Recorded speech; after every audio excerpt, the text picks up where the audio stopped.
శ్రీ ఆదిశంకరుల వారు మనకు అందించిన అత్యంత విశిష్టమైన సౌందర్య లహరిలోని 38వ శ్లోకం.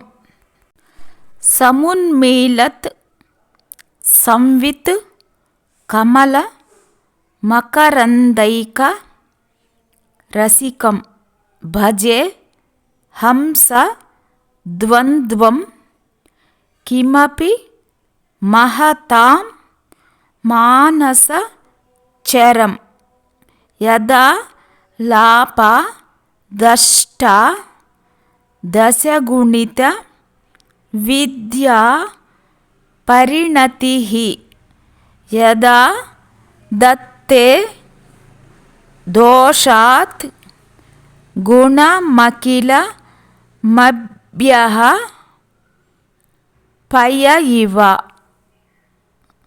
సమున్మీలత్ సంవిత్ కమలమకరందైకరసికం భజేహం సద్వంద్వం కిమపి మహతాం మానసచరం యదా లాపాదష్టాదశగుణిత విద్యా పరిణతి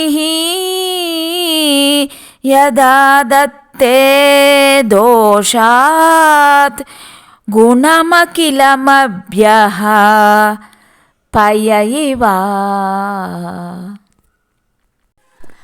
అమ్మ పరమేశ్వరి హృద్దేశంలో వికసితమై ఉన్న సంవిత్ కమలం నుంచి స్రవించే మకరందానికి ఏకమాత్ర రసికులైన ఆ హంస ద్వంద్వాన్ని నేను భజిస్తున్నాను.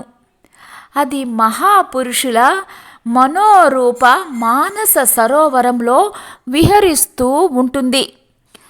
దాని వార్తాలాప పరిణామమే అష్టాదశ మహావిద్యల వ్యాఖ్య.